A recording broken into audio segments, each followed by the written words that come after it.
Social మీడియాలో ఎటు చూసినా Epstein files, Epstein files, Epstein files. అసలు ఈ ఎప్స్టీన్ ఫైల్స్ అంటే ఏంటి? ఈ ఎప్స్టీన్ ఫైల్స్ వెనక ఉన్న పర్సన్ ఎవరు? అసలు ఇది పెద్ద వరల్డ్ ప్రాబ్లమ్‌గా ఎందుకు మారింది? ఇవన్నీ ఈ వీడియోలో అయితే చూద్దాం. డబ్బులు, పవర్, ఇన్‌ఫ్లుయెన్స్. ఈ 3 కలిస్తే మనిషి ఎంత డేంజర్‌గా ఒక మృగంలా మారగలడో మీకు తెలుసా? అయితే ఈ పర్సన్‌కి పవర్‌ఫుల్ వ్యక్తులతో సంబంధాలున్నాయి. ఒక ప్రైవేట్ ఐలాండ్, ఒక ప్రైవేట్ జెట్. అవి కాకుండా ఆ సీక్రెట్ మీటింగ్స్. ఇంత గ్లామరస్ వరల్డ్ వెనక ఒక అంధకారమైన, భయంకరమైన లోకం ఉంది. ఆ వ్యక్తి పేరే జెఫ్రీ ఎప్స్టీన్. అయితే ఈయన 1953లో న్యూయార్క్‌లో జన్మించాడు.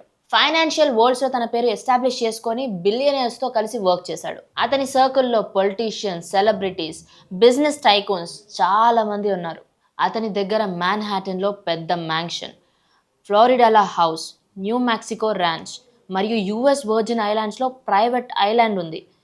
దాని పేరు little saint James. Outside వరల్డ్కి జెఫ్రీ ఎప్స్టీన్ ఒక సక్సెస్ఫుల్ ఫైనాన్షియల్ లాగా కనిపిస్తాడు. కానీ ఇన్సైడ్ వరల్డ్కి మాత్రమే తెలిసిన విషయం ఏంటంటే జెఫ్రీ ఎప్స్టీన్ చిన్న పిల్లలని అత్యాచారం చేసేవాడని చాలా సీరియస్ ఆరోపణలు అయితే మనం చూస్తూ ఉన్నాం.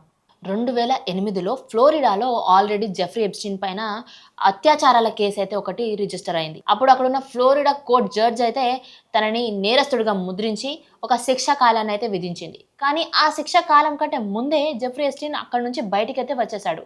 అప్పుడు ప్రజల్లో ఒకటే క్వశ్చన్, ఇంత త్వరగా జెఫ్రీ ఎప్స్టీన్ బయటికి ఎలా వచ్చాడని. అప్పుడు తెలిసిన విషయం ఏంటంటే బయటికి రావడానికి పెద్ద పెద్ద బిజినెస్ టైకూన్స్తోనే డీలింగ్స్ చేసుకొని ఇలా చాలా ఈజీగా బయటికి వచ్చాడని వాళ్ళైతే అంటూ ఉన్నారు.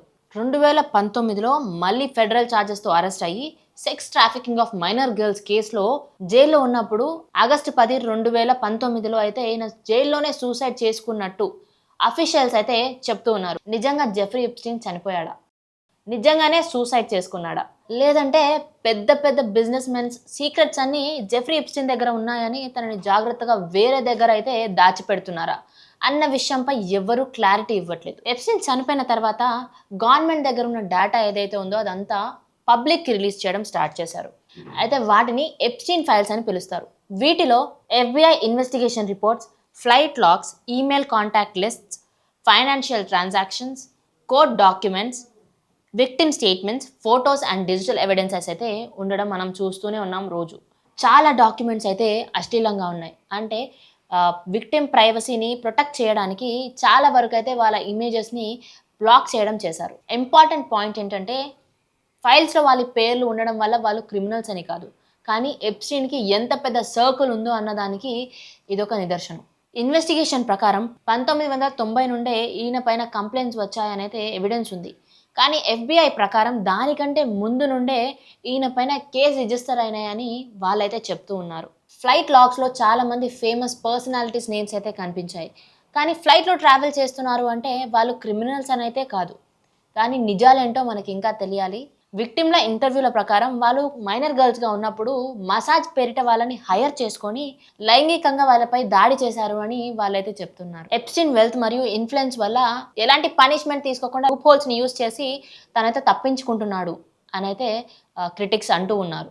జెఫ్రీ ఎప్స్టీన్ మెయిన్ టార్గెట్ ఎవరో తెలుసా? ఇలైట్ స్కూల్లో చదువుతున్న పిల్లలే. కానీ ఆర్థిక పరిస్థితులు మంచిగా ఉన్న వాళ్ళని మాత్రం తను చూస్ చేసుకోడు.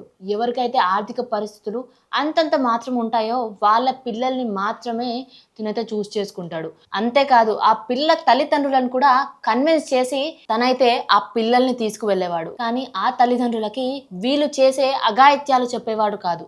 ఏం చెప్పేవాడంటే మీ ఆర్థిక పరిస్థితి అయితే బాగాలేదు, మేము పిల్లలతో ఏం చేపియము, తీసుకెళ్ళి జస్ట్ మసాజ్ చేపించి పంపించేస్తామని అయితే చెప్పేవాడు. కానీ అక్కడికి తీసుకువెళ్ళిన తర్వాత పిల్లలతో ఘోరమైన పనులు చేసి వాళ్ళని లైంగికంగా బాధిస్తూ, అంతేకాదు ఇంకా ఘోరమైన విషయం ఏంటంటే చిన్న పిల్లలని కనికరం లేకుండా వాళ్ళని తినేవారంట.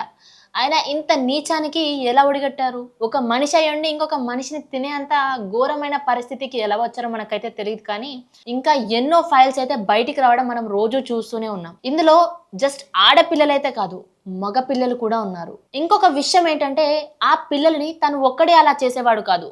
పెద్ద పెద్ద ఫేమస్ పర్సనాలిటీస్, వాళ్ళకి మంచి మంచి ఇమేజ్ ఉన్న వాళ్ళు కూడా వచ్చి పిల్లలని తీసుకువెళ్ళే వాళ్ళంట. ఆయన ఇన్ని అక్రమాలు చేస్తున్నా సరే అక్కడి గవర్నమెంట్ అండ్ ఎవ్వరు కూడా తనని ప్రశ్నించడానికి ముందుకు రాలేదు. ఈ ఘోరాలన్నీ చేయడానికి తను ఒక సపరేట్ ఐలాండ్నే కొనుక్కున్నాడు జెఫ్రీ ఎప్స్టీన్. దాని పేరే లిటిల్ జాన్. అక్కడికి వెళ్ళిన చాలా మంది పిల్లలైతే తిరిగి రాలేదు. తిరిగి వచ్చిన వాళ్ళు కూడా ఎన్నో ట్రామాస్తో, భయాలతో, ఇంకా బతుకుంటామా చనిపోతామా అన్న భయాలతో అయితే బయటికి వచ్చారు.